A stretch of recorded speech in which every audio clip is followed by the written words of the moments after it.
Good afternoon, good morning, good evening, ladies and gentlemen. We are here with a preliminary round of Meldon versus Roos to decide who gets to advance to the round of 16 to face Shed. My screen name is Covert Muffin, and I am joined by Sigma. What's up, man? Yo, I am looking forward to this match. This one should be pretty sick. Like, pretty much every bracket match will be pretty sick from here on out. But Meldon and Roos, they both went 3-2 through the Swiss, managed to make it to the bracket, and now they're fighting here for their tournament survival. We've got a best of 3, so first person to take 2 matches is going to advance on, and the other player will be out, so the stakes are pretty high. Yeah, it's pretty insane. Like, before this bracket phase, we had 5 rounds of Swiss going across 5 weeks, and both of the runners, in order to be able to progress to this bracket stage, had to pick up 3 wins. Both of them 3-2, and had to face some pretty tricky opponents' sake. I mean, most notably, Meldon was able to take down Brynhold in his first match, whereas Roos was actually able to take down Terra in round 4. So if both of these people can bring their A game today, we're definitely going to have a really exciting match for you guys. Yeah, that's true. And, you know, we're just going to have to see how the seeds unfold. Some matches, like, you can kind of say that one player will have an advantage in some ways, one player might have an advantage in others. But these guys are, I would say, fairly evenly matched overall. So it's going to just come down to how they execute on their seeds and what decisions they end up making. Yeah, it's going to be incredible, especially like seeing what sort of skills and progression we end up picking up in the early game and how these runners end up adapting that to their playstyle, as well as deciding where they're going to be able to find progression next. And when they decide to push trees is definitely going to be a huge factor in this. So I'm definitely excited to see what ends up happening, both from our runners' ends and what the randomizer decides to bring to the table. Because, of course, it can be quite trolly. All right, so we are kicking off here. I'm going to get some kind of start. What do you think, Muffin? I'll give you the easy one. Keystones are a skill right away. I'm looking for a skill, man. I want Dash to be the first pickup. Oh man, Dash first pickup seeds are like the best. Okay, come on, Dash, Dash. Yes! All right, we're done. We're done commentating. That's it. It doesn't get better than that. All right, let's go. So Dash is one of the 2 skills that really can influence how quickly, by minutes, a seed can end up finishing. And double jump is the second pickup sync. Oh my goodness, this is insane. Hey Muffin, are we in go mode? I think so. It looks pretty good. They might need some resources, but I mean, 3 health, 1 energy, quick flame, dash, and double jump. Yeah, I think we're there. Now, what are we going to get next? Is it going to give them keystones, or is it, like, there's not logical access anywhere else yet, so is there going to be another skill, or is it going to be keystones that they next to? You see Bruce, like, he's already double jumping up this wall. Meldon as well, like, they can't believe it. Oh, Meldon got hit by the wall there, so he took 2 damage, and then got hit again after getting some health. It's an energy cell. This is not, can't be a keystone start. This is either clean water or another skill. Or a teleporter, and... Oh, get up!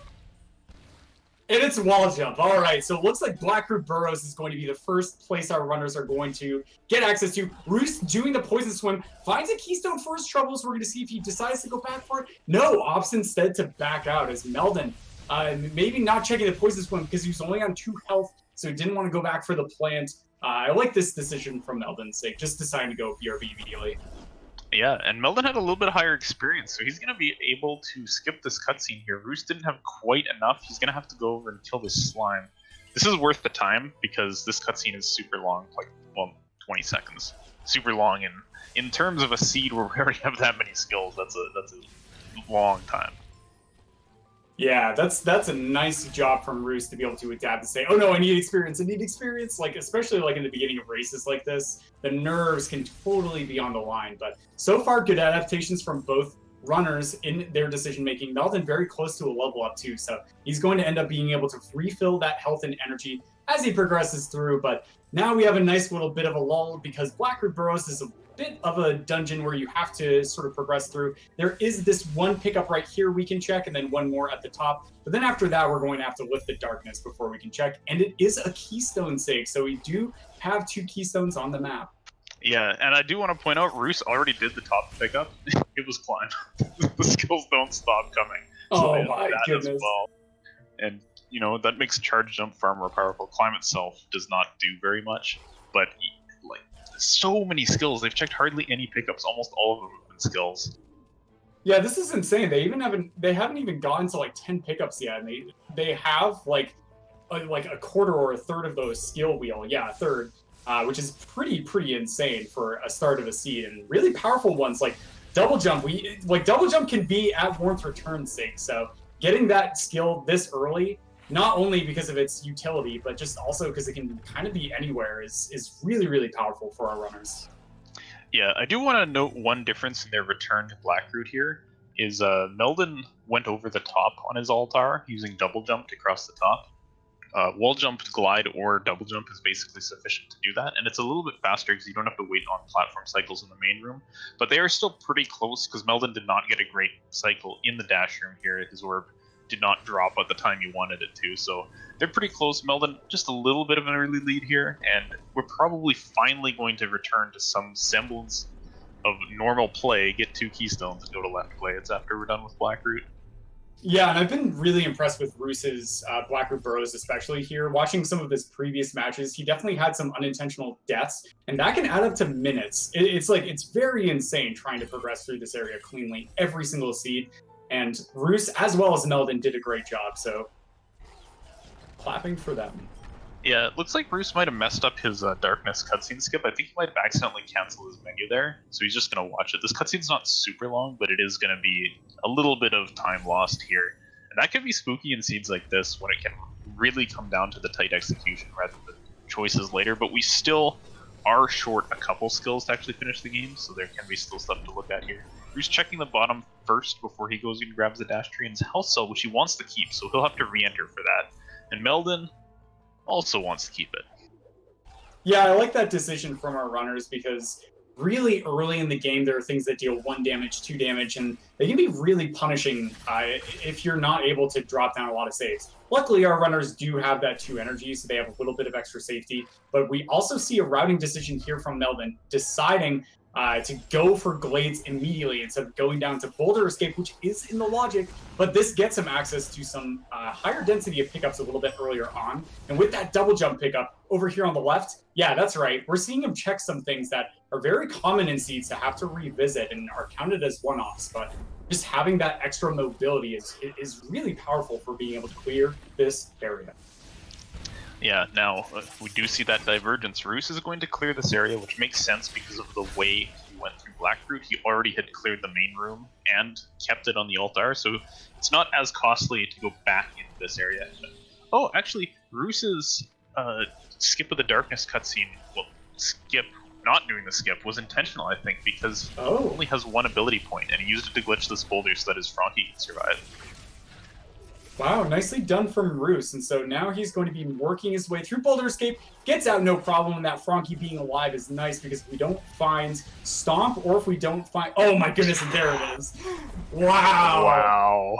Oh man, that is actually something that Meldon is going to be missing right now. So Roose does have the capability of actually going directly into Moon Grotto. I'm guessing he's going to back out and probably head to Glades to spend those 2 keystones he has to get a higher number of pickups, but he does have the option to go right side now. He could also just do the light grenade tree. He got an ability cell, so he can just go over there and do it. And that's like the sign of a jet scene, is when that option is available to you. But it looks like, as you say, he is going to open the path to Moon Grotto. And this can be a little scary because he's only on 2 keystones. And if you open the double jump door with those, you can be, in for some pain trying to get to Glades later, searching much less dense pickups. But actually, he's just going to open that, turn around, and he will do Light Grenade as tree number 2. This is actually an interesting routing decision from Roose, because it does take a little extra time to be able to double jump back up to get into the Moon Grotto. Oh, Roose with a tiny bit of a death. No problem. He set down a safety save right up above and was able to handle there. And now he's going to be progressing down the Light Grenade. Meanwhile, Meldon, having gone through Glades, is now going to be re-entering into Blackroot Burrows and making the play for Boulder Escape. I like this decision. He knows it's in logic, and just in case his opponent opted to make that decision to come down here and found something useful, which we know Roose did, he is going to be able to cover his bases and guarantee that he is going to be on the same level of progression. Yeah, and with the routes they took through here, this is no slower for Meldon to get here, even though he had to re-enter Blackroot for it than what Roose did. And he wants to make sure that he doesn't, you know, keep going through glades and not find enough keystones at the top of Spirit Caverns or something like that, and then have to do that. Oh my god, Roos finds the Sunstone on his grenade approach. And that's not an easy jump either. He had dash glide, which is returning to neutral inputs after dashing to be able to get a little bit of extra distance and speed, and then he had to double jump out of it to be able to make it over to that platform. So really big play for Roos. We're going to see if Meldon opts to do the same, or if he's going to put off accessing this area, because having charge dash to be able to get up to Light Grenade Tree does indeed make it a little bit quicker. But Roos being the first to make it to Light Grenade Tree, and we are going to see Orb return. I mean, that's normally what you get right after you get the Sunstone, right? That's yeah. Okay, so Meldon's gonna open this peg. We'll see what his decision is after this. Roos is going to, looks like we're going to have a little bit of a flip-flop here, as Roos is going to explore left glades and see what's at the wall jump tree, which was not much. Meldon is jumping back up, so it looks like he wants to take this into Moon Grotto. He has 2 keystones in his possession, and he's already opened that glade's door, so he'll be okay going all the way down to the double jump tree. There's a lot of pickups he can check down here. Yeah, this is very interesting. Also, having that extra map zone is going to get him a slightly earlier map zone 3 check, because of course Meldon finding a couple map zones on the left side in glades and then being able to turn it into 2 pedestals so far. There is another map pedestal down here, and every single time you turn into a map pedestal, irrespective of which one you turn it into, you end up getting a pickup. So map 1 is always map 1 pickup, map 2 is always map 2 pickup. Meldon will check this far left experience here. This is a commonly skipped pickup. It's just health regeneration this time, so he's going to take an intentional death to get back to the main room. And then we'll see how much he wants to do on the left side. Looks like he's not interested in doing too much, potentially. Gets another map stone there. Okay, he is going to head over. He just wanted that one hanging pickup first. The one problem with this is you have to leave a plant behind down here, but given how the rest of the seed is gone, I'm not surprised if he just get charge flame right when he needs it. Yeah, for sure, Sagan. So we're going to see Roos on the right just doing a glaze recheck as Meldon is breaking new ground on the left. So Meldon is going to come down here and decide to go through this little bit of a pillar puzzle, which is going down into the ground, and check this one pickup here, and it is a death. Oh, so Meldon is going to opt to do it again. Okay, so he really wants that information. Yeah, he could also be intending to save drop for these last 2 pickups, which is an option available to him. It's a bit slower than just opening the door. Gets that keystone, which is honestly pretty nice at this time of the game. But will he go to the right or will he go back left? He's going to go left. He's not going to spend time save dropping just yet. All right, Sagan. Also on the right, Roos, only having turned in 1 map zone, which was the one in Blackroot Burrows, did not turn in the Glades one. Takes the 2 map zones in Alt-Rs, so he did not turn in that map zone into Glade Sig, and that one is quite far away. Yeah, the one good thing for Roos is he still has Spirit Caverns to potentially pull him over there. But it looks like he wants to just put that aside for now. The seed is looking very fast. He might never need to go there at all. And he's just going to go to Grotto. Meldon, interesting. He checked some of the out-of-the-way pickups here, but he's not going to fight the mini-boss. He does have Stomp, which makes it pretty fast to kill, but he decides that's not worth his time, so he's going to just take a death, turn to his save, and go down to the double jump tree.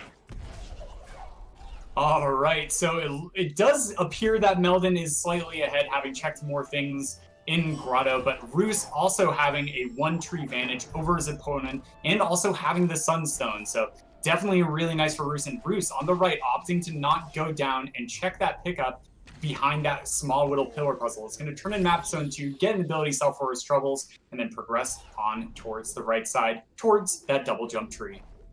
Yeah, Roos cut off a couple of these checks that Meldon went for. That left side, left grotto check, the far left grotto check. Roos is okay, he's going to fight the mini-boss. There's an autosave during that, so he's going to back up his save that he can just reload back up here if he decides that it's not worth keeping the thing. So if there's something at this mini-boss that's going to be significant for Roos. Oh, good. That death hurts. But we'll go back into it. Yeah, so we're going to see exactly what's over here in just a minute after this boss fight. Meldon is going to opt on the left to Alt-R to head back to the beginning area of the game, and then we're going to see where he goes next. Most likely he's going to follow up going down the Light Grenade tree, so in a bit we're going to want to keep our eyes peeled on the left to see if Meldon is able to get that early Sunstone as well. But Roos on the right is checking this pickup that Meldon skipped. And it's Charged Flame Sig! Oh my goodness. That could be very significant. There's a chance, you know, well, Meldon can get Charge Dash soon, which will kind of even that up a little bit. But, you know, that could be significant if there are some plants that Meldon has to leave behind early on that Charge Flame would help with. So Meldon, interesting play, is going to take that Blackbeard Teleporter again and then jump up the top to go to the Grotto Teleporter and get access to a bunch of pickups in the Hollowed Grove kind of swamp area. Yeah, I like this play. It saves him from having to do a few like cutscene skips to be able to get through. And now he's going to glitch out this bridge by saving right after it pops him up in the air, and the game does store that upward velocity, and so it allows him to be able to continue to progress on without falling all the way down. And going back for the energy, it looks like, yeah. Yeah, he's going to want to check this 2 energy door right away, so smart call from him to check that. Nice Spirit Soul Flames floating in the air there because he's on the bridge. That's amazing. Alright, so yeah, go for it, Sig. Yeah, a little bit of a tricky jump for Meldon here to kind of trick his way up to the right side of this. He's bonked on it a couple times, and is just going a bit too high on the right wall, but that setup looks pretty nice. Almost got it, but slipped off that left wall. So he's having a little bit of trouble here, but he's probably just want to stick with this until he gets it, because checking this pickup this way is much better than going around the other side. Just a keystone, but still, our keystone counts are pretty low, so it's nice to get that. And Roos is going to alter from double jump and make a different play than what Meldon did. It looks like it's time for Spirit Caverns. Or, no, wait, he has Charge Flame. He's going to go to the Charge Flame tree first. I really like this decision from Roos. It gets him access to the next skill tree as quickly as possible. And we know Charge Flame wasn't the logic, so it does expect us to be able to get access here. And as you mentioned, we're short on keystones, so Meldon definitely not going to want to spend those keystones to be able to go through Spirit Caverns and then spend another 4 at the top to be able to get access to this tree. So Meldon probably just going to wait until he farms more ability cells to be able to get Charge Dash in order to be able to turn his dash into a lethal homing attack that also destroys. Roos got his 4th energy cell on the approach to the Charge Flame tree and immediately went and opened the Death Gauntlet door with it. Looks like he's going to go get more energy now, and then maybe head back into the Death Gauntlet. This is one of, I think, my favorite things to do is put this area off until you have 4 energy and then go there immediately, because it's very dense and very close to the start of the game, and there's always something good you can do from the top of Grotto. Like, he doesn't have the Grotto Teleporter yet. He hasn't checked the Water Vein pickup that Meldon was just at yet, stuff like that. So he's going to get this stuff out of the way. Meldon is doing... Oh my good god, Roos just found Clyde in the Death Gauntlet. Wow, what is this seed indeed? That is just such an insane play from Roos. Finding Charge Flame followed by Glide. And so Glide is not really going to be too effective right now, but it's going to be very potent in the late game when they're trying to go through an area known as Sorrow Pass, as well as Misty. I mean, we have double jump to make it getting through that area a little bit easier, but Glide definitely is not to be underestimated. Yeah, that's for sure. That's something I don't think Meldon is going to miss. That pickup can be annoying if you don't have Stomp, but they both have Stomp, so they're okay with that. And he just needs to basically get that 4 energy before he's going to want to go there, I think. Yeah, this is also kind of a big advantage for Roos too, because he does have Charge Flame. He's going to be able to check some plants as he's going through. One of the big time losses in speedrunning a randomizer seed is having to backtrack to look for something. So Roos, having this Sea Flame, is going to be able to check this plant on the right. Oh no, he's going to get Charge Dash and head to the right, so never mind. We might see that a bit later. Yeah, I wonder how close Meldon is to Charge Dash, because he would start being able to break plants once he gets that, but I think he might still be a couple ability points short. Oh, Roos finds clean water, also in a plant, and that is going to put that Glide into actual logic, since it was underwater. Alright, so we have so many skills taken with 3 left. Grenade, Charge Jump, and Bash. Which one are we going to be looking for to kind of close out this seed? Charge Jump or Bash would do the trick. Grenade on its own won't be good enough. Actually, if you possess the very brave heart, you can finish the game with only these skills, but right. That's really, really hard. Yeah, that's very awful. I would not suggest people use this skill set to be able to finish out, especially the Final Escape can be so brutal, but They do have glide, which is nice, but then just getting up that very final ring. But anyways, yeah, Bash would be just absolutely great. It adds a lot of versatility and mobility to be able to get through certain areas. They do have that verticality that you mentioned with that double jump, but having charge jump could really augment that, especially with something like climb to be able to get them access to breaking certain walls, right? If they find Sorrow TP, that's going to get them access to another tool. But both runners right now are just kind of in search mode to find that next progression of skills. Yeah, it looks like Roos wants to get to the Stomp tree here, so he's going to try some maybe combo Charge Flame / Stomp redirects on the Spider Shot. Oh, he has pretty nice height. That's a little bit too low, I think. Yeah, he's just trying to bait the shot in a good spot, so he just has to redirect once, I think. And maybe, oh, he's going to give up on it, because it's not required anyways. Yeah, I like him attempting that. That would be nice because it gets him direct access to another tree to further extend his tree advantage, because he's currently up 2 skill trees compared to his opponent. Meldon has cleared more areas, so to speak, but Roos just not having to go for those trees after he finds that next progression is going to be very useful. But Roos just kind of following in Meldon's footsteps right now, so.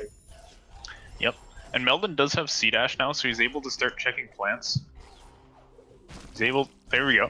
And I think he did have to leave at least this plant that Roos is checking right now behind, just an ability cell. I'm actually not sure if Meldon got that one or not on his way through the first time, but they're even on the ability to check things. Meldon will just really, really want a 4th energy cell, because that'll lead him to glide.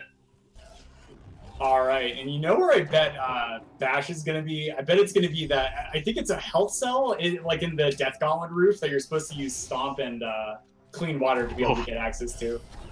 Man, you called Dash as the first pickup, so I'm, if that one's Dash, we might need to get the stakes set up, you know, burn the witch. Ooh, nice rocket jump there from Meldon on the left, being able to get lots of height to be able to get access from Spider Sack area. You know, Sig, this actually could be a pretty powerful play, because this is another way for him to be able to get access to Charge Flame Tree, because he does not have Charge Flame right now. Yeah, that's right. Once again, his energy shortage is causing troubles, though. There is an energy crystal up here, which will let him charge dash through all the walls he needs to right now. And he would just love if he would get a 4th energy cell so he could check this door right here. That would be the perfect pickup from this health cell for Meldon. And it's just experience. Oh, so close. Yeah, so Roos is just coming across up here on this in the upper swamp, and he's most likely going to work his way over to Swamp TP to be able to get another fast travel location for him to backtrack to a little bit later on, and then be able to progress on through with continuing to Hollow Grove to be able to check the same pickups that Meldon actually did. Whereas Meldon now is just making his way over in Hollow Grove to be able to get access to Charge Flame Tree. Yep, that's right. So he'll have this open from the top. He can also stay here if he wants and go to Valley Entry, or he could drop back down into Glades. Cause, okay, he got that same energy cell as his 4th that Roos did, so he has that Death Gauntlet option open now. Be interesting to see if he takes an Altar off of this tree and goes there, or if he wants to head back down into Glades, maybe check, you know, the Spirit Caverns area out, because I don't think either runner actually has been there yet. I think you're correct with that statement, Sigma, so it's going to be very interesting to see who is going to find progression first and where is it going to be. So Roos coming over here is going to say hi to Kuro. Hello, story time. And then Meldon is making the play for Spirit Cavern's sake, so this could be big for Meldon. If he ends up finding Bash, he's going to be able to transition this into just really quickly covering the trees that we saw Roos actually get access to a little bit earlier on. Yeah, that's right. So, watching on the left as Meldon goes through Spirit Caverns, finds the Gumon seal. Oh, hello. Yes. Tricky jump up to this ability cell, nails it, and it's charge jump. That's a really handy skill, and so Meldon is going to be able to use this to be able to get access to Swamp really easily, as well as progress in various late game sections very, very quickly. So without Bash, it can be pretty tricky to be able to progress through the final areas, but putting the energy in to make the play for checking Glazer. Oh man, that's pretty intense. This could be just kind of a I'm here and it's never going to get faster kind of deal. Or Meldon could now be feeling like, oh my god, Charge Jump was in the Spirit Caverns, I'm so far behind. Because normally people check that far earlier in the seed. And oh, Meldon's going to try to go for the Rock Skip here. And dies, and now is going to not go for the Rock Skip. Looks like this time we'll be using that to make it a little bit safer. Yeah, without the energy for charge dashes, it can be really tricky to be able to get through there. And Roos on the right is actually going to check this health cell. I can't remember if Meldon actually ended up checking this, but it is just a keystone. And Meldon now on the left. Is it going to be Glazer? I'm going to lose it if it's here, man. Just a health cell. All right, it's just a health cell. That's pretty nice, though. He hasn't found clean water yet, and admittedly, clean water is not in a very convenient location under the grotto teleporter. After he's cleared out a lot of grotto, he doesn't really want to go back there. He was jumping up towards Blackroot, but it looks like he's like, no, okay, now it's time for that Death Gauntlet, because he has that 4 energy. He can check the full roof now. He's very likely to find Glide very soon, and that'll all be good stuff for Meldon.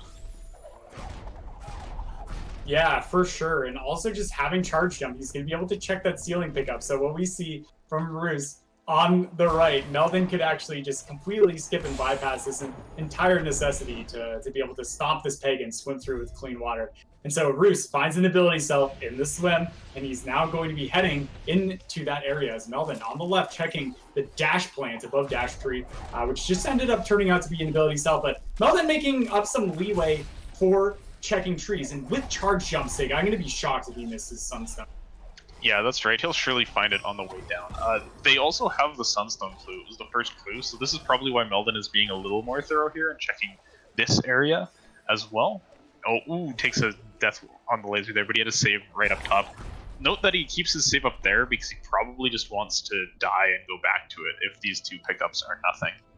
I also want to say, I really like how kind of Meldon split this up. Like, he's going to go Death Gauntlet soon, but he wants to do it off of a kind of useful Alt-R, and a useful Alt-R would be leaving from the grenade tree, for example.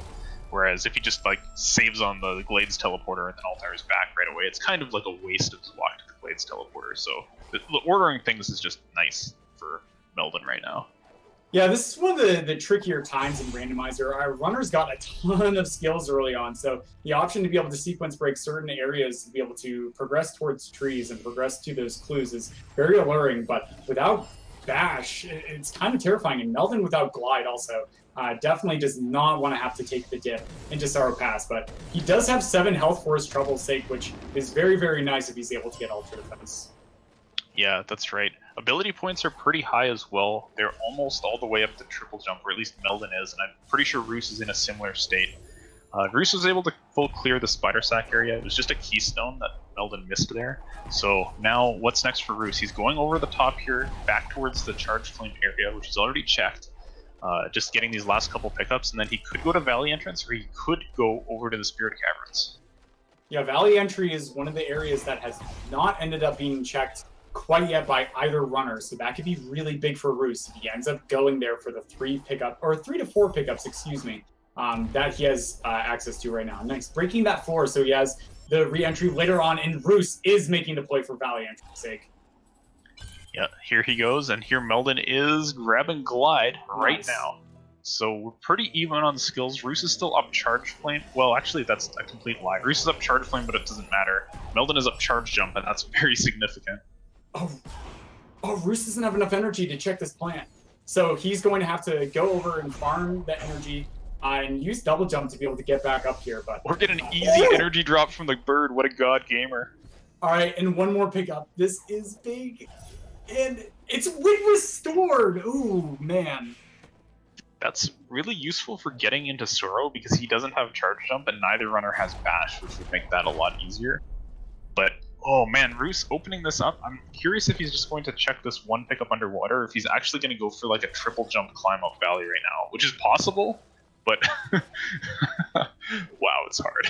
Yeah, it's so brutal to try and go for that. Like even the charge jump one, you only have a limited amount for error, but yeah, Roos recognizing that he needs something else. He wants something else to be able to go around and check it. And having Wind Restore now, he's going to be able to check these things. We know that was just experience, and so Roos is not going to find anything quite yet, but oh, is he going to make it a play? No, not quite. Not quite going over to Spirit Caverns yet.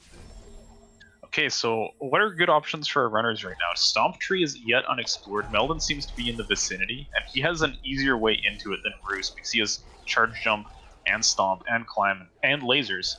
And Roos is going to finish up checks of the Death Gauntlet. He wants that one more thing. I have to wonder at this point, you know, if he remembers that he didn't do Spirit Caverns, it's such a common play early, you can kind of get this late into a C and just like be like, yeah, okay, I didn't do it. But ooh, he is going to the left now. Excellent. This could be the moment. Yeah, excellent, Sig. I really like this play from Roos. And he's doing the long swim, so maybe he's not going to end up going for the Spirit Caverns check quite yet.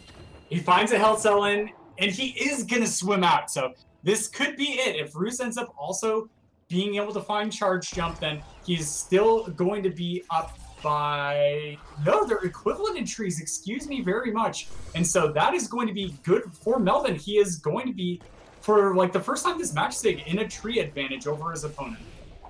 Yeah, that Charge Jump find was very important. Roos did not get a lot done during that time. Those kind of entry valley checks were not very efficient for him, and they didn't yield anything, so Meldon will be able to get to the Stomp Tree as Roos gets that Charge Jump. But here's the question. Meldon found nothing on the way in here because Meldon does not have clean water. Is there something in the swim?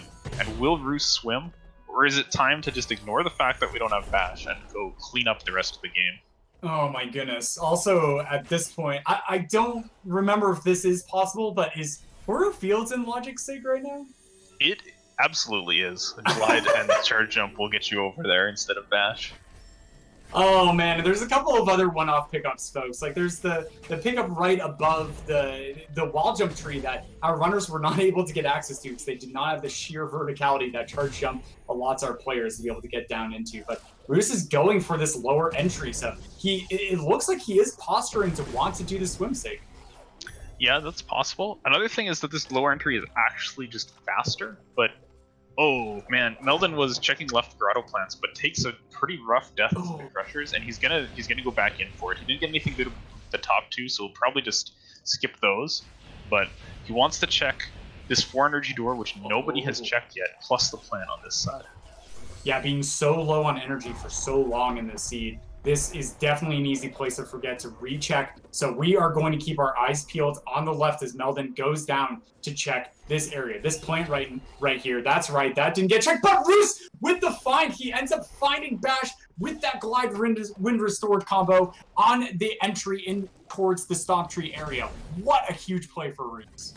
Oh my gosh, and Meldon did not have that Wind Restored that Roos had picked up, and that made him go to this tree and skip that one crucial pickup, and that is such a huge play. Meldon temporarily had better tree progress, but now he's just kind of revisiting areas, trying to find that Bash to make the rest of the game easier, and Roos snags it. Roos is absolutely going to push the left side now and finish up the trees, whereas Meldon, he might still be looking for quite some time. That's a very unlikely place for him to go back to.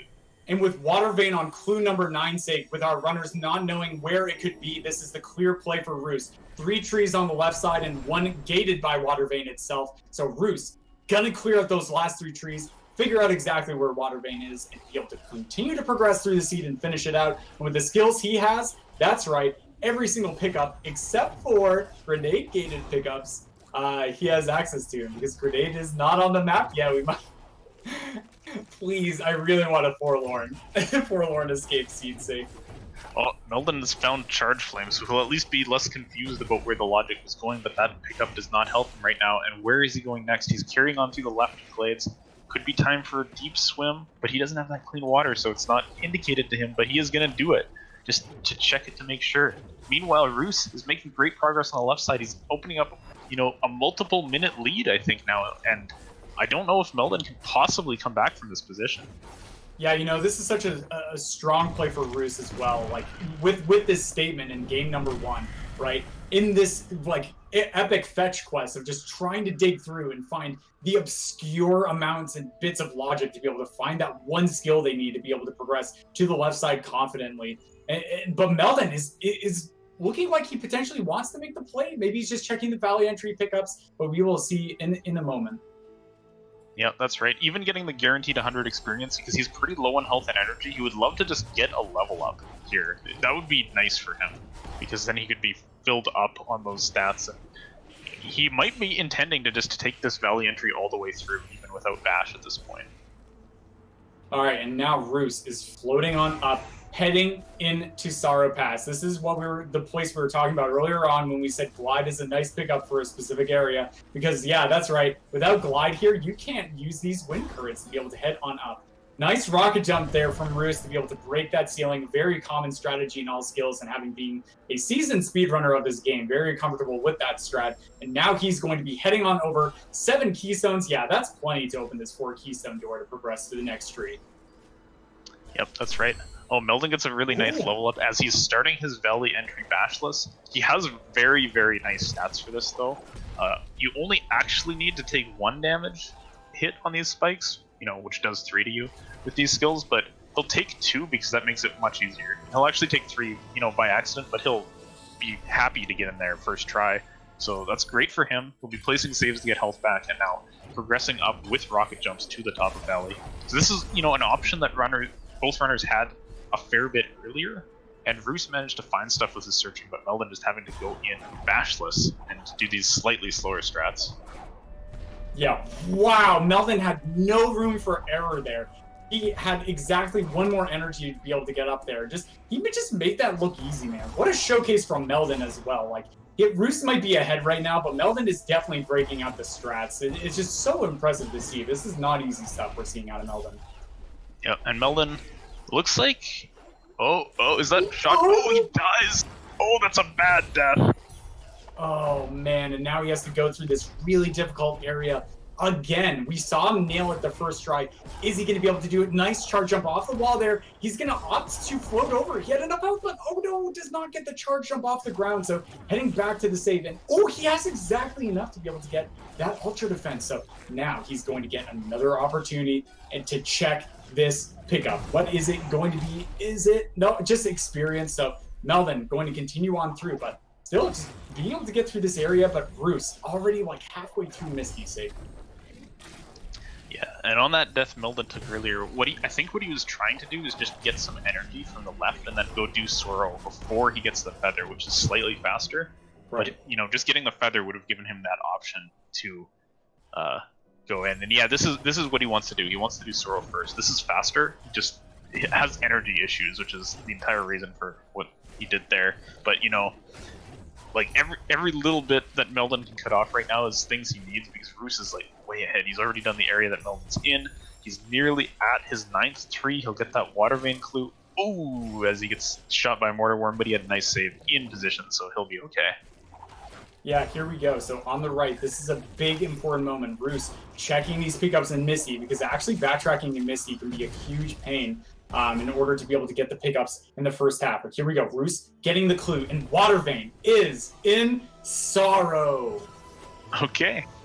So he's going to head back for that. It's not going to be too big of a deal to revisit Sorrow. It's a pretty easy place to get back to with these skills.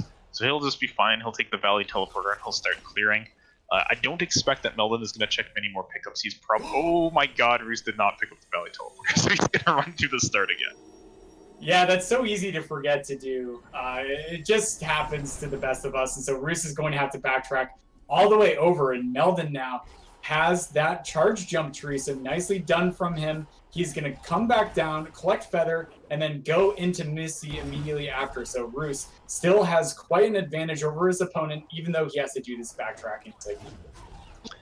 Yep, that's right. And, you know, would be super good for Meldon. He's going to go over here for the map stone because he's still interested in finding Bash, and it has a better chance of being on the map stone than it does of being on these Sorrow pickups, although it's not entirely impossible that it would appear on these Sorrow pickups. It's going to cause him to check this over here, which is not the water vein. That would have been the stroke of luck that Meldon really needed at this moment, but even with that, Roos is still way ahead. Alright, we're going to see. There is a grenade-gated pickup in Sorrow, so if water vein ends up being there, then the race is still on. If Meldon does end up finding grenade, but we know that all the pickups on the way to Climb Tree ended up not being grenade.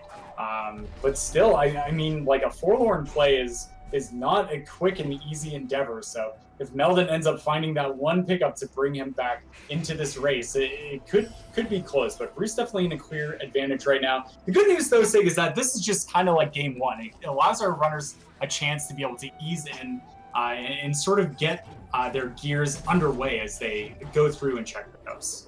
Yeah, and despite the fact that Roos is leading by a fair bit, he's on his water vein hunt right now. Like, this race was by no means a blowout at all. It looked like Meldon was ahead for quite a long time. Just ended up coming down to the ordering when they were both looking for Bash, that Roos was able to find it with that win restored, and Meldon was not.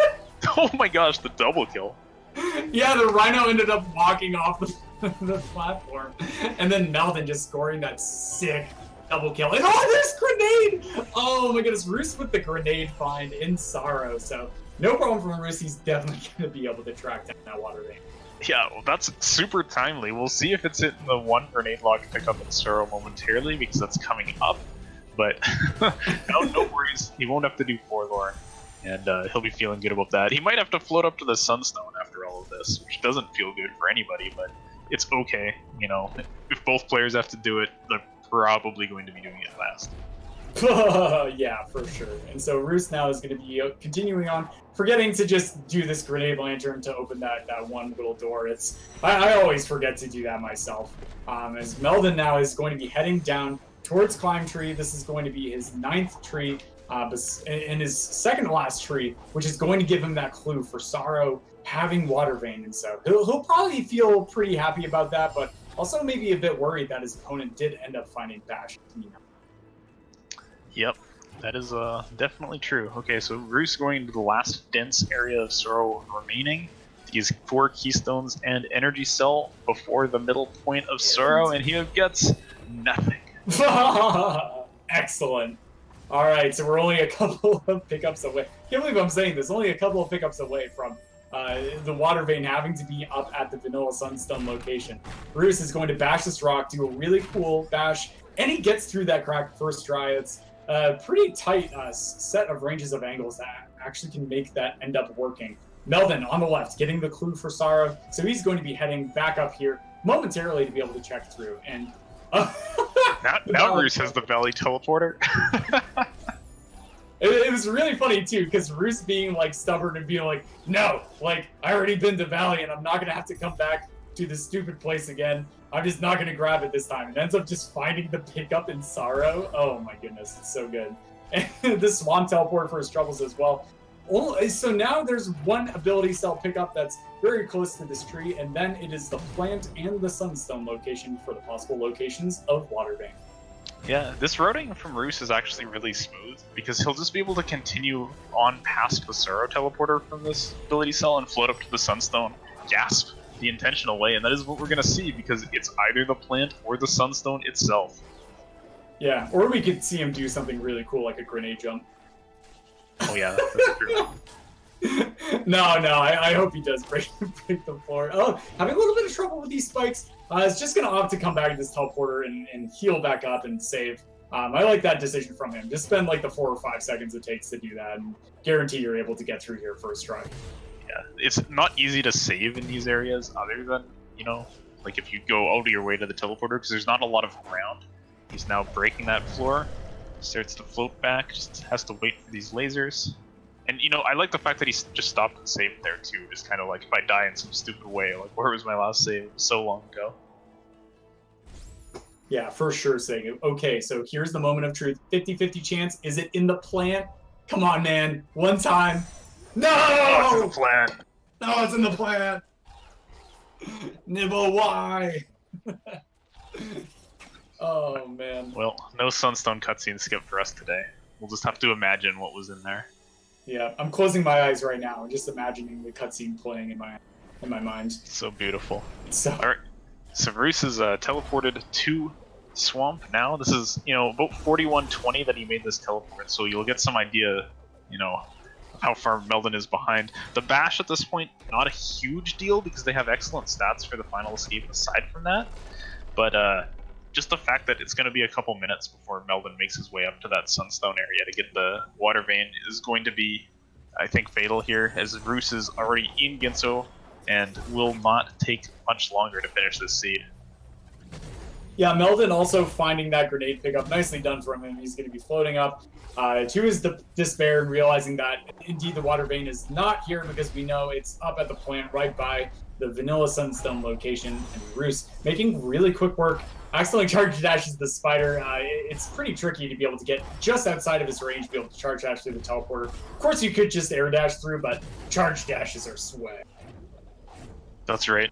It's always a little spooky in Ginso if you charge dash through these things. Actually, even normal dashing is spooky. Oh, Meldon takes an intentional death there, by the way, to get back to the main room, potentially a bit faster. Actually, this makes a lot of sense because he doesn't have bash, so dealing with that rock with only stomp is horrible. Oh yeah, that's strat. Oh yeah, that's very, very difficult. So nicely done from Meldon, doing a nice rocket jump to be able to get a little height. Roos on the right, not checking any more pickups, man. He recognizes he is in clear go mode, just going straight for the skill tree. Then he's going to progress to and finish the final escape. Yeah, that's right. Normally you'll see people be like, oh yeah, I could get stuff that'll speed me up a little bit, and they'll check one or two things off to the sides as they go through Ginso. Especially, the free keystone as you're waiting for the door to open, but there's actually nothing that can speed Roos up. He has every skill, he has so much health, clean water, wind restored, everything you could ever want, so he's not wasting any time, just heading straight to the end. Oh, and Meldon is going straight up to the Sunstone instead of going around the left side. That's pretty sick. I like this play from Meldon. Maybe he feels like he's a little bit behind, or is just going to make the play to check it, but he finds water vein in the plant, so he doesn't have to go and skip that cutscene today. And he's going to be like, oh, I found water vein, so Meldon is going to be jetting right away to that Ginso tree, but at this point, it's kind of a bit of an insurmountable lead. As long as Roos has a clean final escape, which I imagine he will, he's a seasoned speedrunner, and he does have every single skill and plenty of health in him to be able to work through. Yep, that's right. So Roos will be coming into his door warp attempts now. As you say, he has room for error on this final escape, but I doubt that he's going to have any issues. And all skills final escape does this with dirty water and way less health, so he's going to be a-okay progressing through with this huge mass of stats that he has. Yeah, that's a really good point. That's one nice thing about Rando is it's like you'll just find yourself in these circumstances where one of the scariest parts of the speedrun can just be like, oh, it's like one of the nicest, or it could be a coin flip, right? You could actually be starved on skills and it becomes one of the most grueling and difficult aspects of the entire randomizer. But Roos with a full kit is going to be starting the final escape. Yep, and as he does that, I just want to give a shout out to Meldon for finding a micro ledge at the roof of the third Ginso room. I'd never seen that one before, so that's pretty cool. Alright, so Discovery's channel. Yeah, here comes Roos's final escape. He's just playing it safe on that lava pillar, not trying to push a cycle too aggressively, and he will be bashing through the elemental room, no damage taken. All he has to do is dash back and forth a little bit through the switchback into the clean water, and he'll probably skip the fish rocket jump because he wants to grenade jump at the end instead. Just floating around the side, straight up. Very nice from Roos. Let's see how this grenade jump goes for him. Yeah, and here we go. So he's getting in a specific position. Nice, nails it first try. Good angle, good position. GG from Roos. All he has to do is hold right for about a minute, maybe a bit less than that. And then he is going to be pulling away with a win for this first match. And so Meldon is going to get this information in a bit, Sagan. Of course, this is a best-of-3 series, so we are going to have a really exciting match, too, for your folks. Meldon is going to have to win 2 in a row to be able to take this back, whereas Roos only needs 1 more to be able to progress towards that round of 16. But kind of a question for you, Sig, as a veteran speedrunner, as well as performer and randomizer runner. Going in a series like this, are there certain things you take into consideration between matches? Especially in Meldon's case, where he's taking a loss on this first game. I think you just have to kind of sit down, calm yourself down a bit. Yeah, you took a loss, but I think Meldon will be pretty good at this. He'll know why he lost. As soon as somebody tells him where Bash was, he'll be like, oh yeah, okay, obviously, right? Yeah. Because both runners know that they spent a long time farming the right side in this seed. And Meldon just having come up with nothing and then deciding to go left anyways, that's where you know you're kind of in trouble in a seed, is if your farming was completely pointless because you ended up just giving up on it eventually. And, you didn't find anything to speed you up. You just, invested time into getting pickups. And it's that will happen in Rando. Like, it's completely legit to look for bash like that, and you know, Meldon probably won't beat himself up too much about this one because it was still close, and like, you flip the position of Wind Restored and bash, and this would have been a different seed. Yeah, I think it's pretty incredible that he is also this close behind his opponent, like having to do these insane strats to be able to get to the left side of the map just initially, right? As well as progressing through the seed at a really decent pace. And as we mentioned, like Meldon did take the lead kind of convincingly at one of the points in the match. And so he is definitely going to be looking to come strong back into game 2. And now he is having to do some extra stress. Nice, gets past the lava pillar. That can be so tricky to time. He's going to have to take an intentional damage boost here. He's going to charge jump off the wall. Nice, dashing over, goes in the fire, jumps out before the iframes end up going away. And he's going to be able to fall down this area and progress through Revenge of the Fish. Yeah, that was actually a sick adaptation from Meldon. He tried the grenade jump through the elemental room so he wouldn't have to take damage, but he missed it and immediately went into the backup strat, which allowed him to survive and get through. He is now up into the top part, used, you know, a lot of damage in that final escape, but getting to first time is exactly what you want to do. Use that health for that, and nails that grenade jump, so he will be just holding right for that finish time, just coming in a couple minutes behind Bruce's finish here. Wow, nicely done from Meldon. And even though these times are separated by 2 minutes, this really didn't tell the story of the race. It was a really fun and exciting start with dash and double jump to be able to progress into sort of a jet scenario, which means just going through the seed as quickly as possible. Then it just kind of turned into an epic dig fest, looking for that final skill that they wanted, which was indeed bash. And having that be wind restored and glide gated, which is a very normal pickup to check if you have bash itself. It was really wild turnaround. So well played from Roos. He's going to be taking this win here, moving into the next match. And our runners are going to cool off a bit and just kind of mentally focus and try and wipe their brains, right, Sig? Because one of the most difficult parts is like just clearing your head and just saying, okay, this is a new seed. I start with nothing and I know where nothing is. Yep, that's right. So we'll be going on a break soon before that second match, but before we go away, I just want to say thanks to Grim and Nance for tracking this first race. Thanks to Hydra for streaming this as well as every other race you're going to see tonight. And thanks for commentating with me, Muffin. Yeah, thanks, Sig. Stick around, guys. Just a couple minutes of a break before we transition into the next exciting match for this best of 3 series. See you then, folks. Yeah, that's right. Game 2 coming up, and that'll be Grim and Shed on the mic for that one. So stick around. We'll see you soon.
Hey everybody, we're back with more Ori and the Blind Forest Randomizer. This is Game 2 between Roos and Meldon in a best-of-3 match. Roos, of course, taking the win in the first game to be up 1-0. Commentating today, my name is Shed, and I'm joined this time by Grim. Yo, what's up everyone? I hope you all enjoyed the first match, which was almost like a super jet seed. I mean, the literal first pickup was Dash, and ended up taking a bit longer than we maybe expected due to the locations of, well, the location, I suppose, of the water vein. But still a pretty exciting one to get so many skills so quickly. Yeah, it was certainly trying to be Jet, although it didn't quite work out as we might have wanted. Of course, Roos, as I mentioned, is up 1-0, so if he manages to win this race that we have right now, he will take the full match and advance in the bracket. Whereas if Meldon wins, then they will be 1-1, and we'll have to play a third game at some later time. Now, Shed, speaking of advancing, who does the winner of this best of 3? Who do they face? That would be me. They're going to face me. Oh, man. I'm excited. Well, we are getting kicked off. I guess this will be a particularly interesting watch for you, Shed. Yeah. As I said, in the last game, the first pickup was Dash. Do you have any predictions this time around? You know what? No, I'm not going to predict this time. You know, that's fair. We're That's always fair. wrong, except unless you're Muffin. Wow, that's an interesting first pickup, though. The Valley Teleporter. You can see teleporters early on sometimes, but that's kind of a weird one in particular to get. I don't know that I've ever seen a Valley TP quite that early. Of course, it's useless at the moment. You can't do anything over there. Right. But it's going to be particularly powerful. Basically, getting over to the left side of the map is always an obstacle. Sometimes it's really easy to overcome based on what we find. Sometimes it's a lot harder. But having that Valley TP means that you can avoid some of the trickery you may have to do if you don't have Bash and Stomp. Yeah, it'll certainly be nice for later, although it's not going to help them out right now, as we still don't have our first skill or anything. I guess Sign's a skill. Does that count? Yeah, let's call it a half skill. It's on the skill wheel, I guess. Anyway, yeah, 2 more pickups to the left. One of them must be progression, or it could be 2 keystones. Right, we only got XP from the second randomized pickup. So we'll see if we get some skill to head in a BRB. We get another teleporter in a different location. We get 2 keystones. Who knows? Could be anything. Roos is just very, very slightly ahead. It's charge jump. Fascinating. What's his charge jump unlock? There's a couple things. You still got this last pickup over here on the left, but there's a pickup on the far right of spawn. 1 keystone there, so we still need 1 more to be able to head through this door. But yeah, there's a pickup on the far right once you Alt-R that they can get now. And of course, charge jump only is technically access to Blackroot in Logic, although it's not the most fun thing in the world. Oh boy! Well, it looks like we're gonna have 2 of the same starts of sort of seeds in the row. We got an early dash and a good starting skill as well. We'll see if we get any more in Blackroot.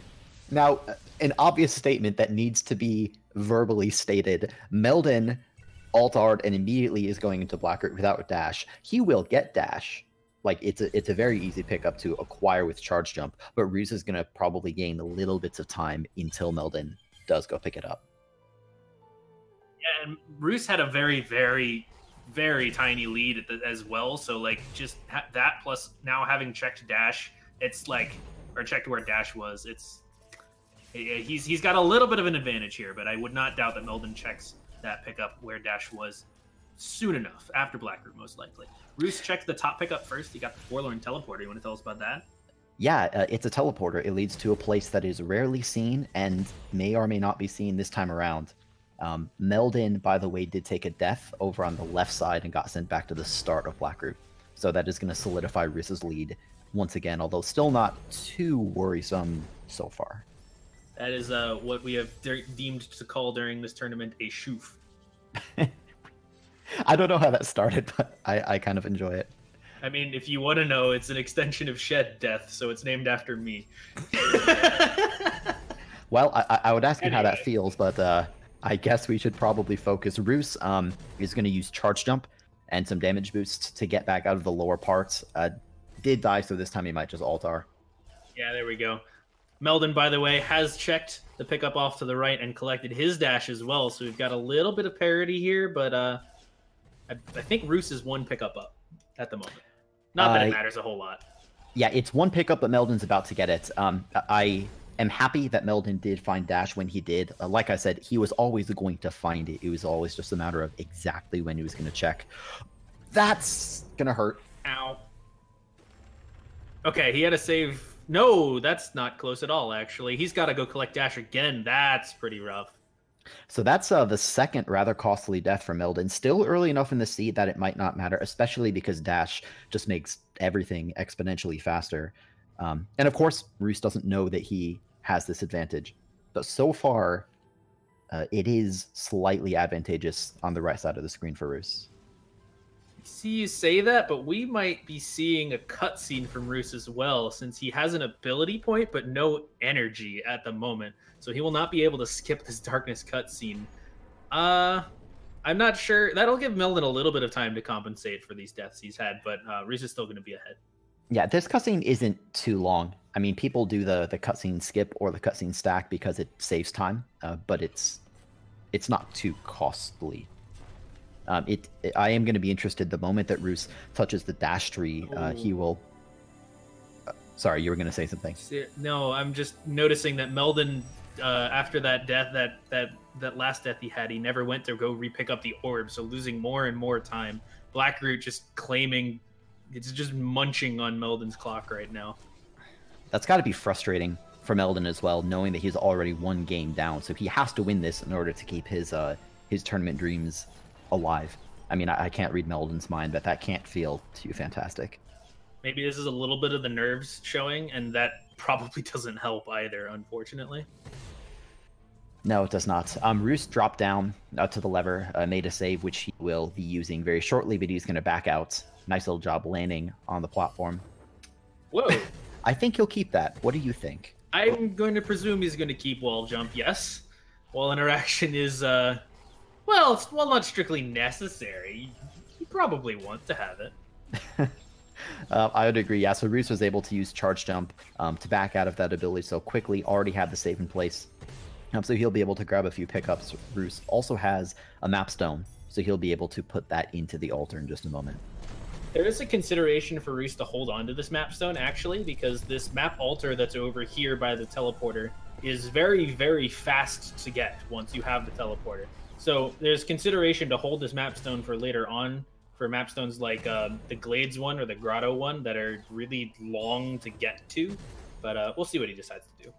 Yeah, that's an interesting point. I guess it basically comes down to, do you gamble on finding another map stone in a reasonable spot near those other altars, right? Right. And do you think there's something on a low map, in which case you kind of want to get it as soon as possible? Yeah, it looks like Roos is going to take the simple approach, just activate it, only 3 XP for the first one. But of course, as always, map stones are progressive, and so just getting any maps out of the way is almost always worth it, unless you're definitely in go mode already. Check in with Meldon. He has finished the Blackroot main room, collected his wall jump, and is following in Roos's footsteps down here to the teleporter. Of course, if I'm not mistaken, they have to come down here because they're keystone in logic at this XP orb, which is going to allow them to progress left in Glades. But both players, while they're down here, opting to collect the Blackroot teleporter. Yeah, actually, that's their only option. There are sequence breaks that exist down in this area involving the Frankie, but right now those aren't accessible. So for the time being, I'd say pay attention to Roos on the right side of the screen. He's going to be getting all these pickups first. Hopefully, Roos finds a map stone among these pickups. He hopes, at least. True. Still I guess one keystone. Yeah, that's right. Roos is going to head into this map area before he has the map stone. Sometimes you'll see runners skip it temporarily. There is 2 keystones, which does open up spirit caverns as well. And correct me if I'm wrong, Shed, I think every keystone so far has been in logic too. We might have had one out of sequence. Oh no, we have charge jump. Never mind. Yeah, everything's in logic. Yeah. So that means the spirit caverns is also going to be in logic, especially with wall jump. But yeah, the nice thing about the wall jump area, it has a lot of pickups. We know for a fact that either this or the spirit caverns must contain some additional form of progression, maybe even in the form of some more energy cells or something, because once all these pickups are expired, they're going to need new areas to traverse. Roos is opting to come down here to wall jump first before going to check if there's something in Spirit Caverns. This is potentially sort of a hedge for more keystones in case there's not enough in Spirit Caverns. You want to have 4 to head out the top just in case that's what the seed wants you to do. But we'll see what we actually get. But it's a good decision for him to come down here first, I think. Yeah, I want to mention Meldon over on the left. Well, I should say Roos got a map stone, right? But Roos had to run by the map pedestal, altar, whatever you want to call it. Meldon decided to skip it for the time being. And so presumably he will come back up out of the wall jump area using charge jump, and you'll be able to activate that, saving a little bit of time on Roos. Not enough to gain the lead, but a little bit. Sort of like a micro route through this area, a little bit of tiny time advantage. But those can add up if you do enough of them. They certainly can. So it has to be in Spirit Caverns, I think. I would agree. I personally cannot think of anything else at the moment. Me neither. Thankfully, with charge jump, everything, well, charge jump and wall jump, everything in this area is accessible. So that's, I think, like 5 pickups. Well, now 4, 3 remaining, 2 remaining. And of course, the progression that we're anticipating could, in fact, just be more keystones to head out the top of this room. And that's what it looks like we have. One more to go over on the left side. This is a pickup that can be hard to check without wall jump. Thankfully, Roos has wall jump. Yep, just experience. So as you said, Roos is definitely going to be continuing through the door, although that leaves him at a grand total of 0 keystones. Right, and still no this. While he heads up through here, it opens up a couple more pickups, but it's not a whole lot. It's basically just the charge jump tree, the XP below it, and I believe with this skill set, the XP above it is also in logic, and that's it. So some other sort of progression has got to be there as well. Yeah, at this point, getting either charge flame or grenade would be pretty powerful because it would allow Roos and Meldon in short order to be able to continue around the spider sack and to check everything in Valley entrance actually. So I think blue plant breakage seems somewhat likely at this point. Also potentially possible is a 4th energy cell to head left from or right from spawn through the Death Gauntlet. What would be kind of fun for the seed to do is to give them something to be able to progress in Valley, because we have that teleporter. So who knows? Maybe we get something that leads them over there. Or it could be that. There you go. It's funny you mentioned the teleporters. I was going to mention them to you. Recall that both the Valley and Forlorn teleporters have been found, but neither one is useful pretty much at all yet. The Grotto teleporter is far more useful. Right. All right, so Roos has collected the Charge Flame tree, and notably that is his 3rd skill tree, so he has also seen our first clue, which happens to actually be useful for once, and we find out that the Sunstone is in Valley of the Wind. Oh, hello, Bash. How are you? Speaking of progression, Bash is a wonderful skill, and it's a wonderful thing to keep in your back pocket. It's going to make traversal for the rest of the game a lot easier. Absolutely. What does the clue that the Sunstone's in? Wait, I forgot where it was. Valley. What does that tell you? You think? It could tell us a couple things. It could potentially be rough because there are a bunch of pickups in Valley that are logic gated by Stomp, although there's ways to get them outside of them. There's a couple that are gated by Grenade. There's one that's like the what we have nicknamed the Fact Cell requires a weird combination of skills to collect. Although there's some glitches you could do to get it. It's like Valley's just kind of a large area. It's very difficult to check much of it as you go, like in your progression, your own progression through the seed. It's hard to incidentally check Valley, so we could see basically the Sunstone could be in a pretty rough spot, is what I'm trying to say. Yeah, it definitely could. Roos just found Climb at the energy cell in the Death Gauntlet. Not going to be too impactful right now, but in combination with Charge Jump, if they find it, could be very powerful. Roos is also going to do a quick save anywhere to check the Water Vein and the experience to the right of the, vanilla Water Vein location, I should say. Climb Charge Jump is actually great for them because in particular we haven't found Stomp yet, so that allows breakage of Stomp floors, allows access to a couple pickups like the one I just mentioned, Fax, is now accessible. Oh my god. Sorry, I'm an idiot. They've had Charge Jump this whole time. All right. Wow. Well, yes, all right. So disregard what I said before. Climb is very powerful because it's not a complete stomp replacement, but in some instances, it's a stomp replacement. Right. There's a couple pickups that you do need stomp. Climb and charge jump won't work, but for the vast majority of them, this is a suitable replacement, and in some ways better, because stomp causes some cutscenes to play and such that you don't necessarily want for time reasons. It's kind of fun. Yeah, I kind of just want to say too, a good point brought up by Sigma, who commentated last match and is trucking on this match. Bash was a pretty major deciding factor, since Roos had Bash in the last game and Meldon did not. So it's just kind of personally a relief for me watching that they both have it already. It's very true. Bash is arguably the most powerful skill in the randomizer. Allows a lot of access to pickups, a lot of great mobility, great survivability. It's just fantastic to have. Yeah, this is really interesting for me as well. If you recall that grotto teleporter that was found in the Spirit Caverns, or not the Spirit Caverns, near Charge Flame a little bit ago. The seed was somewhat linear up until that point, but once the two runners teleported to Grotto, things opened up quite a bit. For example, Meldon on the left is being a little bit more thorough than Roos. Checked the mapstone and is now checking the mini-boss, although he didn't get anything valuable for it. Roos decided to go through the Death Gauntlet, got Climb, and is now continuing to double jump. So it's cool to me to see how they both decided to route this area. Yeah, it's interesting to me that Roos is skipping quite a bunch of pickups here. If I'm not mistaken, Roos was the more thorough one in Grotto, at least, checking things like the mini-boss in the last race. So sort of almost a role reversal of sorts here going on, but... Yeah, I was kind of thinking the same. With Roos having been to the double jump tree, still sitting at 2 keystones, which is good. Roos is going to alt-R as is logical. Very curious to see where he's going to go next. He's probably going back to Grotto.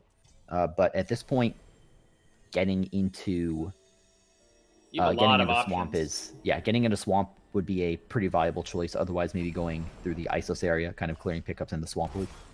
Yeah, you could sort of take a circuitous route to get around to swamp. You could head left into Grove. You could, there's just a lot of options, like we've said. Looks like he's gonna check a couple pickups in Grotto here still first.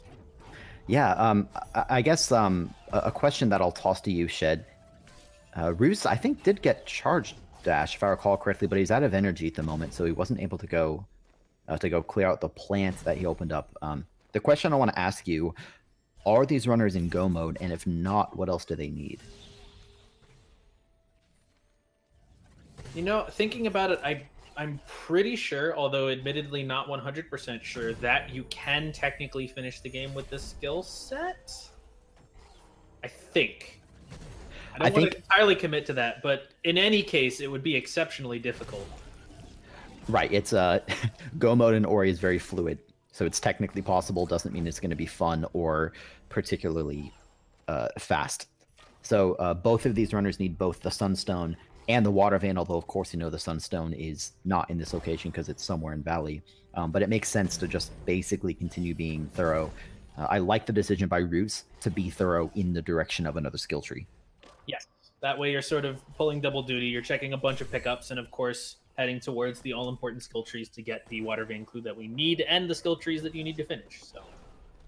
Yeah, it's maybe at this point that the runners might start remembering that Valley T they got from the literal first pickup of the game. With Bash, some things are in logic there, although without Feather or Double Jump, it's a little bit more difficult to go very far.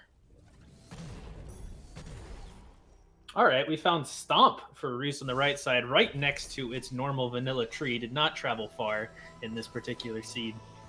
It's not amazingly useful, but I mean, it's there. It's a skill. You can move down faster now. Well, okay, whoa, that's very important. Yeah, so the Sorrow TP is very valuable, just because it's fast, but for me at least, it's always valuable when you don't have Glide.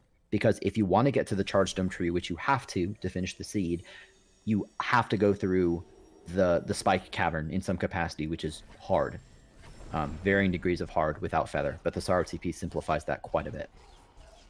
Absolutely. It's also pretty fast access to Charge Jump, opens up a slightly faster route through the left side instead of going to Valley and then up and then down and around and such. You can sort of work from the top down in a more linear option if you're actually in go mode, of course. But Well, speaking of go mode, Roos might be treating himself in not full go mode, but something approximating go mode.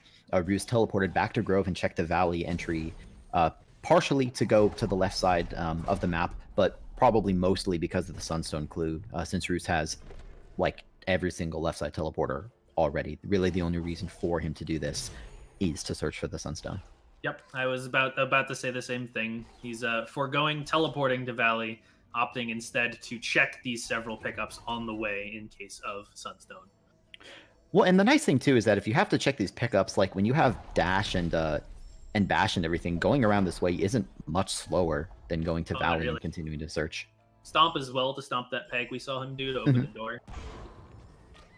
Quite nice. This is interesting though. Meldon, after going to the Stomp tree, back out of Swamp rather than altaring like Roos did. So Meldon clearly wants to continue searching for a few things. I would expect him to head up around the Swamp Loop here, grab the Swamp Teleporter, which is a nice one to have, as it is one of the closer ones to the actual end of the game and close to the Ginso tree as well. So that's probably what he's going for at the moment. Roos on the right is checking. Whoa. That's a very, very useful pickup. Arguably not as good as Glide, but God, double jump is such a convenient pickup.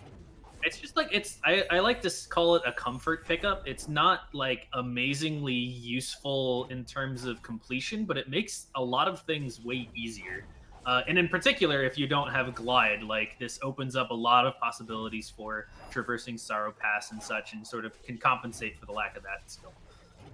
Yeah, I want to say too, as we mentioned, Roos is heavily searching Valley for that Sunstone. I believe Roos skipped one pickup, and the reason he skipped it is that he's going to try to do a fast and then get back to the ability cell. So if he gets a sad Celis, that may matter. At least I believe he skipped it. Yeah, I'm pretty sure he did as well. He attempted a trick known as Fast Stompless a couple times, wasn't quite happy with the setups, so is opting to instead actually walk himself over here to stomp these rocks and collect the Glide location. Is this his sixth? That is his sixth. We might get our second clue here, which could be for the Water Vein or could be for the Guman Seal. Who knows? We'll find out in a moment. An interesting piece of trivia. This is our fourth game total so far in the elimination bracket. So far, every single game has had the Water Vein clue last. What's it going to be this time? Find out. Oh, there we go. The pattern has been broken. The Water Vein is somewhere in Blackroot. Oh God, is it Blackroot? Oh no. Oh no. That's potentially very bad for our runners here. Ooh. Did you see? Meldon Glide. Oh yeah, he did. It was at the health cell in the Spider Coves. While Roos picks up the feather location, Meldon finds an actual feather he can use. So feather is hugely important. It's going to make everything easier, except that Roos has double jump, which sort of almost similar to climb charge jump. It isn't like a full replacement for feather, but it can simulate a lot of the benefits you get, like being able to have better aerial control. To that Water Vein clue, though, Grenade just became much more important. Absolutely. Maybe. Well, yeah, of course, maybe. There's a lot of pickups in Blackroot that are gated by having the skill Grenade, and we don't have that yet. There's a bunch that aren't. So what I'd expect to see here is if we don't find Grenade on the way to our skill trees and such, if neither of the runners finds that, they might go down and check the rest of Blackroot that they can without Grenade before then thinking about trying to find Grenade, which they have several options for, which we can talk about when it comes up. Yeah, that's right. This is starting to look very, very good for Roos. I mean, the advantage that Meldon has is Glide, but apart from that, Roos has cleared a number of skill trees. With Stomp and Dash, Roos can get the Light Grenade tree out of the way pretty fast. To that end, Roos decided to go in the front entrance of Blackroot in order to check the Dash plant before heading down. Right. And this is sort of, I think, exactly what I just said. Roos is going to come down here and check the pickups he can without Grenade right now to know if he has to be more thorough looking for that Grenade skill. Oh, and he does not because it's right there. That's really, really, really good. That's amazing, yeah. Yeah, Grenade could have blocked a lot of things. Not going to be the case. Well, technically still could be the case with the Sunstone, but unlikely to be the case. Much less likely, for sure. There are some Grenade-gated pickups in Valley, but significantly less than there are in Blackroot. Well, it's just a really good position for Roos to be in. I mean, apart from Feather, which is just makes your movement a little bit nicer, Roos has pretty much every mobility skill that he could want. With the Water Vein, Roos is going to be able to head into the Ginso tree and get a lot of pickups if he so chooses to check them. And if he happens to find Grenade along the way, then I kind of feel confident saying all but secured a victory in this seed. Yeah, he's got a pretty sizable lead here. He's got a pretty sizable advantage in the number of trees he's collected and the skills he has. Lacking Glide, but I'm sure he'll be able to compensate for that just fine. It's sort of, we saw this in the first game as well. Meldon's been a little bit more thorough, farming a couple more pickups in areas that aren't really on the ways, the trees, looking just out of the way potentially for things like skills, where maybe the dungeon keys in the wild. But it turns out that in both of these seeds, sort of heading directly for the trees was the way to do it, and Roos is reaping the benefits. Yeah, Meldon died on the left, but it was a very, very minor death. Only got sent back a few seconds. With this, Meldon doesn't have Climb charged up, he has Stomp. So he can break it in the All Cells way, is rewarded with Double Jump. So now Meldon has Double Jump and Feather. His movement is going to be just a breeze. Get it? Because he has Feather. Ha ha ha ha ha. He doesn't have Wind Restored, though, so there is no breeze. Oh. All right. Point to you, Shed. All right. We're now going to see Roos go ahead and head into the Ginso tree, presumably. He'll probably... Oh, no. We already have the clues. He doesn't need to be thorough. Never mind. He's just going to collect the Bash tree and head out. Well, he might be thorough if he wants Grenade, but that would be about the only reason. Like, Feather would be nice. We know it's not here, but from his perspective, it probably... it's statistically unlikely to be here. I normally say Feather would be nice, but he's already been through Sorrow Pass, or at least been to the Charge Jump tree, and he doesn't really need to go back. So, the Feather is significantly less necessary than it would normally be. Yeah, and in fact, Roos did just skip the first plant, so he's not going to skip everything, but he'll skip at least some of the pickups. I was going to say Roos also does have 5 Keystones. I forgot to look right away. Roos clearly didn't, so yeah, that's good news. You need 4 in the Ginso tree to get to the Bash tree, and if you don't, it's pretty rough. But yeah. Roos is fine. Yep, onto his mini boss. Meanwhile, Meldon over on the left used that Sorrow teleporter. He'll be continuing onward to the Charged Him tree as well. He should have no problems with it. There are a number of ways to break through this barricade, even without Climb. Like he's going to use Stomp to do it, kind of wedge yourself in a little... I guess you could call it a micro ledge. There he goes. A little nook in the wall there. Nook, that's a good word for it. So, let's take stock of where we're at. Roos is about to get, for him, tree number 9. Roos still has to go through Misty Woods. Meldon just unlocked for him tree number... What was that? 6? Or 7? 6? Okay. I believe it was 6, which means he now has the Water Vein in Blackroot Clue, and he's going to do the same play that Roos did and head there right now to see if he needs to farm for a Grenade. And he's going to find out he doesn't need to, just as he did. Yeah, the saving grace right now from Meldon, if it exists, is that... What am I trying to say? Is that the Sunstone is locked behind Grenade, which is a slim possibility, right? Yeah, rather slim. I believe there's 1 pickup in Valley that is locked by Grenade. We're going to see Roos go ahead and do those checks now before he heads into Misty Woods to finish out his skill trees, but he's going to go see if he still needs to find Grenade. Easy access to this cell, which can sometimes... Yeah, I like this path down to Forlorn, to be honest. Clearly, Roos is doing it because of the... Well, there's the Sunstone. There it is. Very good news for Roos. This path down to Forlorn, I think, is a denser area than sometimes it feels like it.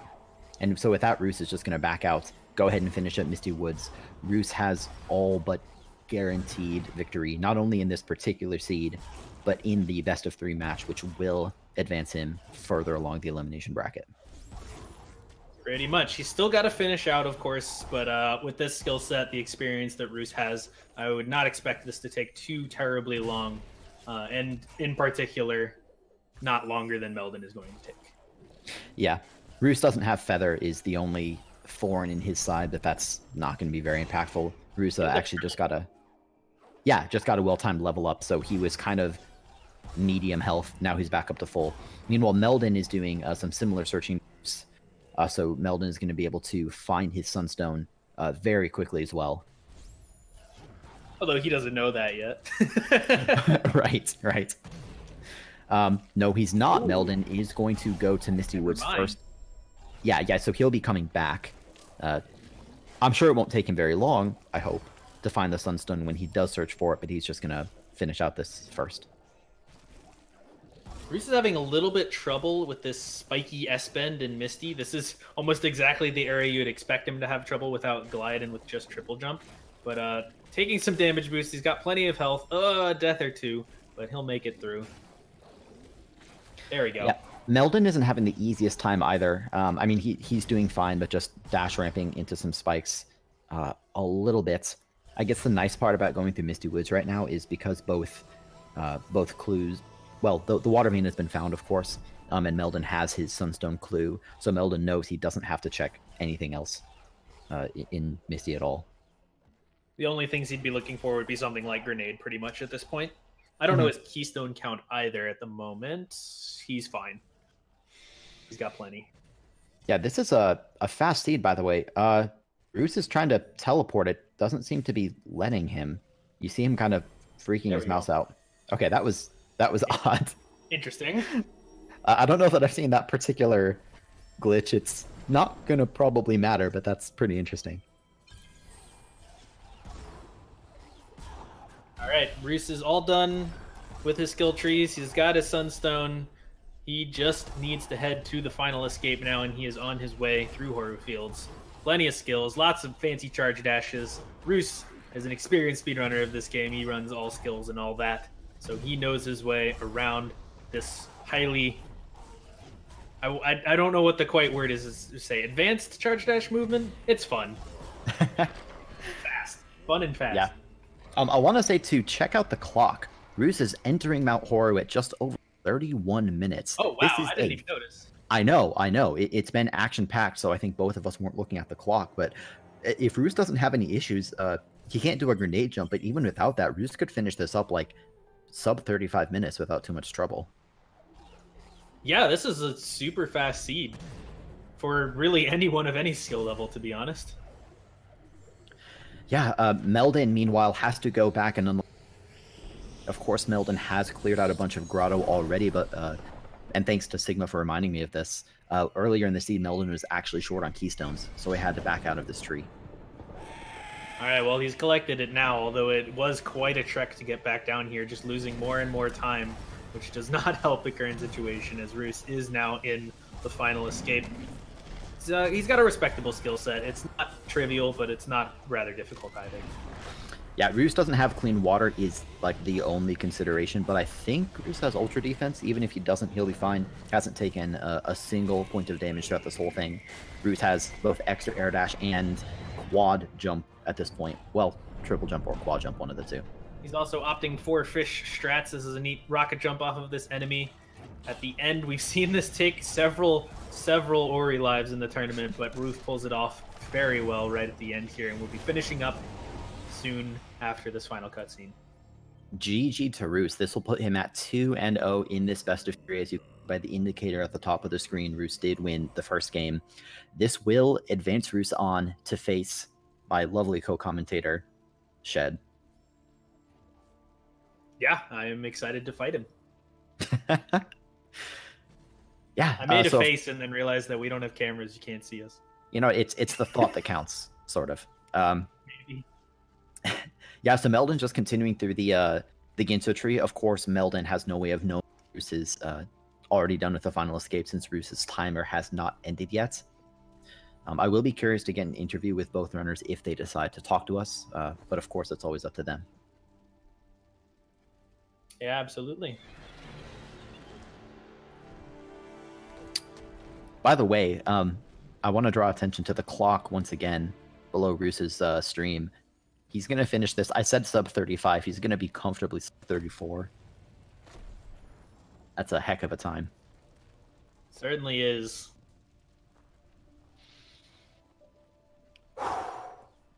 There it He's is. coming up. Roos just walking to the right with Naru. Yep, final time of 33:51. GG to Roos on a pretty commanding 2-0 victory. Yeah, like I was sort of talking about before, it just came down to Meldon sort of farming a little bit extra and it not paying off. And unfortunately, that time loss being unsurmountable for him, and he will be falling to Roos in this match. Well, with that, Meldon has made it to the Bash tree, so that's tree 10 out of 10, although Meldon never found the Sunstone. It's in Valley. We know exactly where it is. It's the AC that we generally call the 3-bird cell. The fact that Meldon is teleporting to the Valley teleporter is good, because it means it's likely he'll drop right back down and start on the Forlorn Path, which means the first pickup he checks will be the Sunstone. Yep. And sort of thinking through of Meldon's mindset right now, he knows about the grenade lock pickups and that he doesn't have grenade, and I'd almost expect him to, or actually real quick, he's going to terror break this. This is a neat little glitch where you basically carry a charge jump hitbox through a death, which is pretty neat. He's going to try it a couple times. Didn't succeed on the first time. But if you're Meldon in this case, you know there's grenade lock pickups in Valley. What are you sort of thinking about the guaranteed grenade pickup in Forlorn? Do you think you might need to get that? I would think that it's unlikely. I think that getting that guaranteed grenade pickup in Forlorn, you only do it if you absolutely know that you have to, or if you feel like you're so desperately far behind that you might, have to make a gamble that your opponent wouldn't have made. Obviously, Meldon doesn't need it in this case. I doubt it was something he was seriously considering. Yeah, he definitely made sense for him to go ahead and check everything else because it's so unlikely. But he is finally done. He has his Sunstone, he has all his skill trees, and he is now heading to Horu like we saw Roos do. Yeah, Roos wasn't able to do a grenade jump. Meldon is also not able to do a grenade jump at the very end. Yeah, even less so. But everything else should be easy. Meldon feathers actually a bit of an easier time than Roos, although Roos's wasn't too difficult either. I still think that Meldon played this well. As we discussed earlier, Meldon's playstyle was just a little bit more thorough than Roos's for a little bit longer. And as a result, Roos was able to clear out more of the trees and kind of got more of his required items just along his regular path. Pretty much exactly that, yeah. All right, time for Meldon's door warp attempts.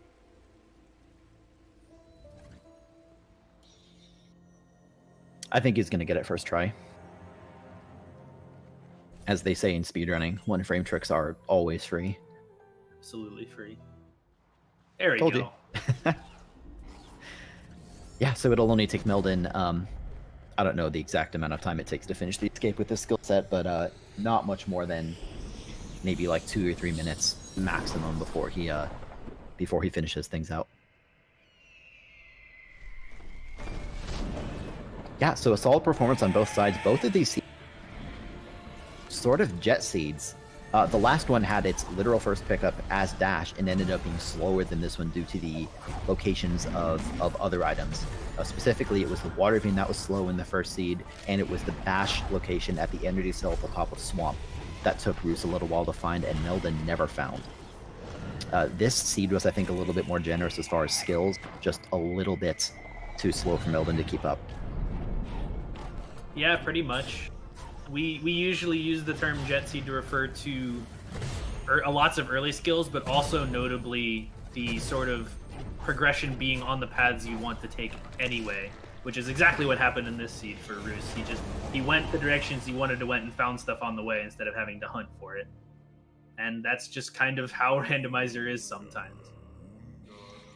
Yeah, well, GG to Meldon. Of course, his timer doesn't stop quite yet, but he is out of the final escape. He just has to hold right, and that's all he has to do. It looks like he'll be finishing up with something close to a 39, which is still a very fast seed and still faster than...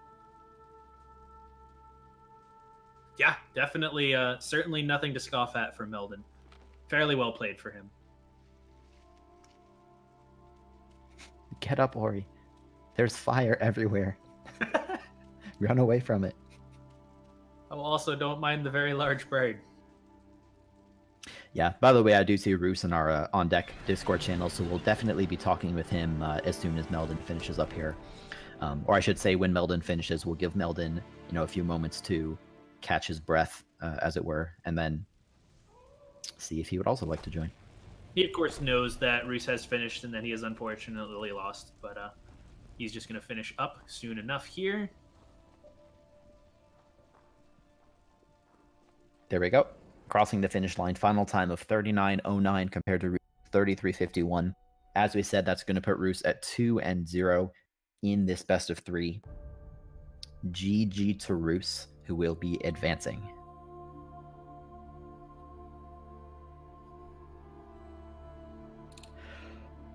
This is where you have to start thinking of interview questions. Isn't that the most fun part? I've got a couple. All right, looks like we're just going to be talking to Roos for today, so let's go ahead and drag him in. Hello, Roos. GG, dude.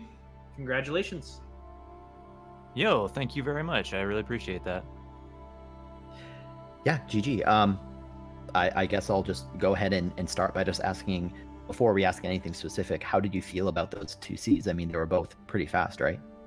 They really were.